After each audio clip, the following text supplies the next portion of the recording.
Fala, galera. Aula de Biologia, professor Chiquinho.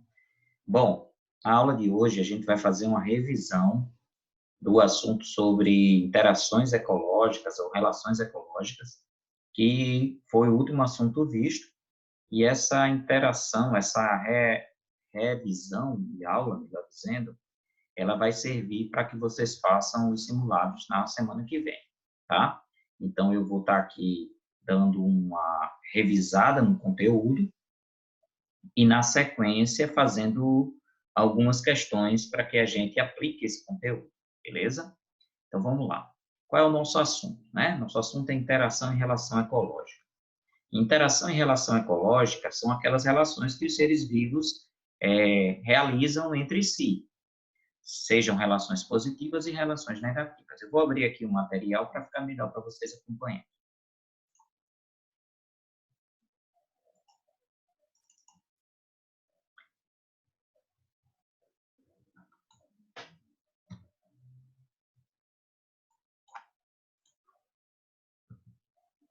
Então, nós vamos ter aqui, pessoal, o capítulo de vocês, capítulo 4, Interações e Culturas das Populações e das Comunidades, tá? Mais na frente, a gente vai chegar no momento que fala de interações ecológicas, certo? Lembrar de dois conceitos muito importantes, que é o conceito de harmônico e desarmônico, e o conceito de intraespecífica e interespecífica. Harmônica, relações positivas, pelo menos um ser se beneficia. Desarmônicas, relações negativas, pelo menos um ser se prejudica, ok? Intraespecífica dentro da mesma espécie. Interespecífica entre espécies diferentes, tá? Então, lembrar, dá uma lidazinha aí nessa página, tá? Onde tem interações ecológicas, tá? Tem um roteirozinho que foi enviado para vocês, e aí a gente vai na sequência, beleza?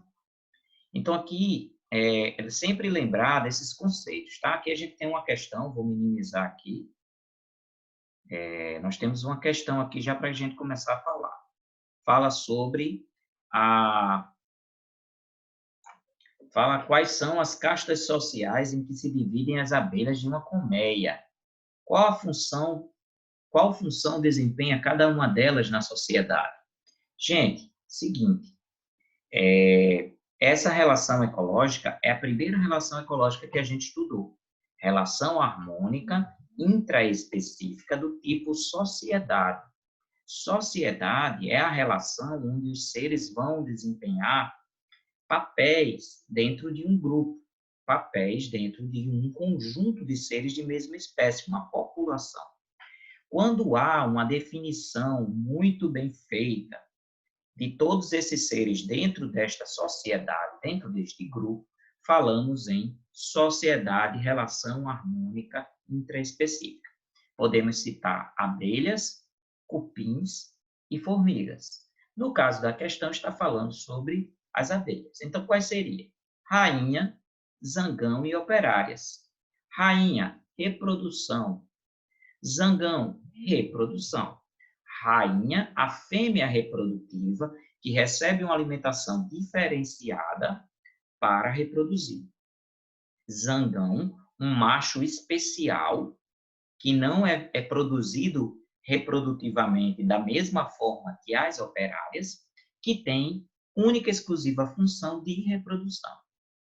As operárias vão ser responsáveis por outras funções na colmeia: produção do mel, produção do própolis, produção do néctar, né? Condução do néctar, proteção da colmeia, certo? Então, uma série de funções distribuídas para esses seres. Então, relação harmônica intraespecífica do tipo sociedade.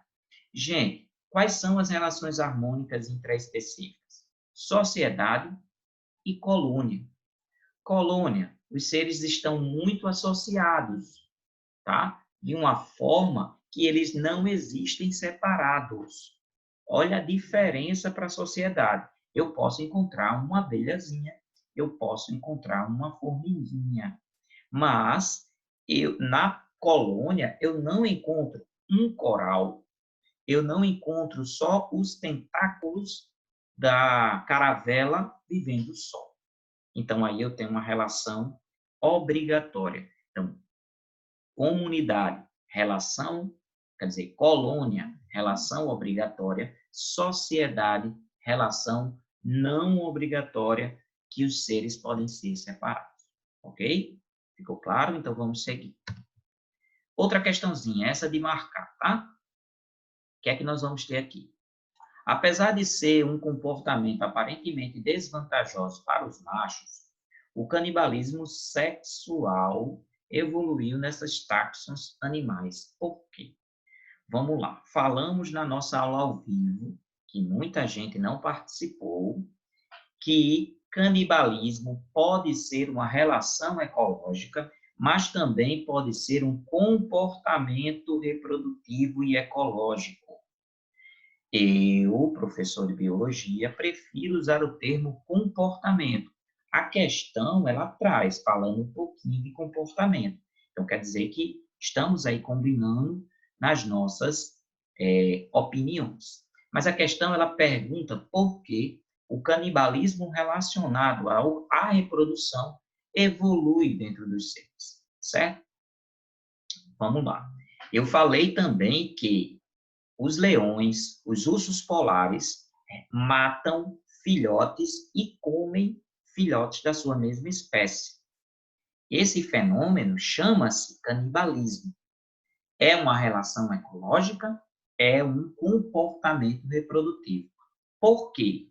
Porque comendo os filhotes, o leão ou o urso polar macho poderá reproduzir mais rápido com aquela fêmea, porque o ciclo reprodutivo da fêmea automaticamente se liga. Então, matando o filhotinho, a fêmea fica fértil e o macho reproduz. Então, a questão mais relacionada a isso seria o quê? Favorece o sucesso reprodutivo individual de ambos os parentais. A fêmea consegue produzir os óvulos e o macho consegue reproduzir com ela. Ok? Então, canibalismo, reprodução. Belezinha, pessoal? Então, eu falei de uma relação positiva intraespecífica e falei de uma relação negativa intraespecífica, que é o canibalismo.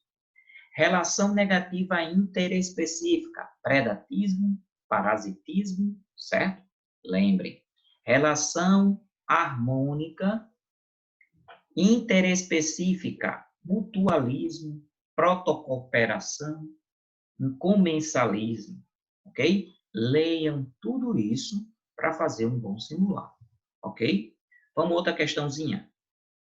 Essa fala assim: de acordo com as teorias evolucionistas, responda, é verdade que o cipó-chumbo perdeu as folhas e a clorofila porque não precisa mais realizar fotossíntese?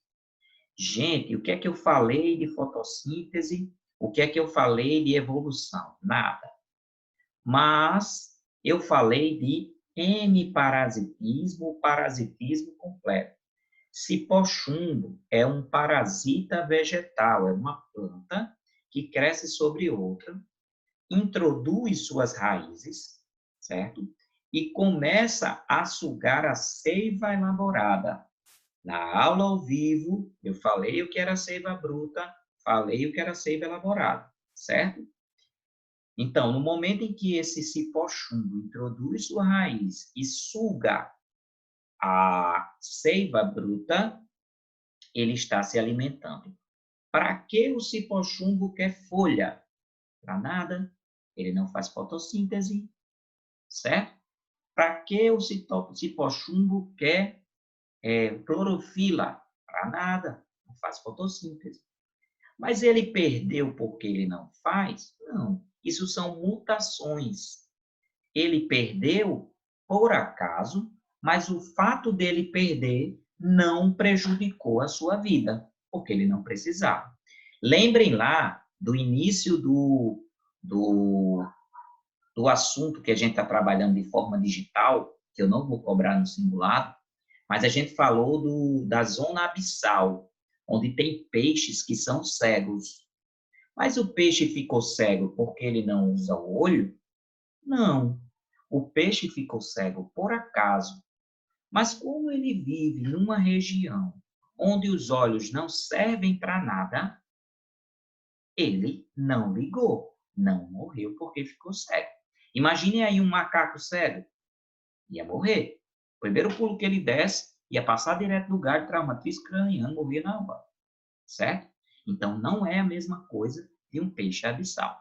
Perdeu a visão por acaso, geneticamente, mutação, mas ele se adaptou, porque ele não precisa da visão.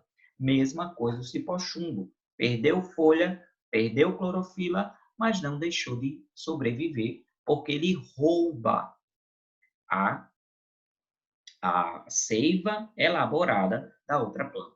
Professor, o que é que isso tem a ver com relação ecológica?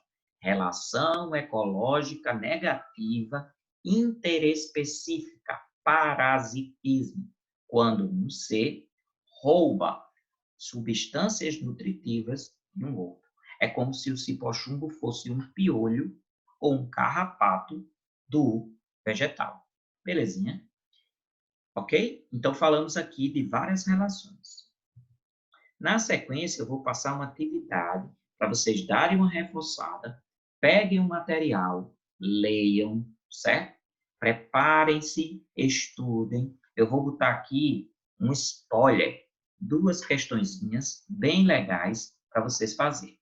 Página 154, questões 12 e 13. A 12 tem A e B e a 13 também. Belezinha, gente? Então, muito obrigado pela atenção. Estudem.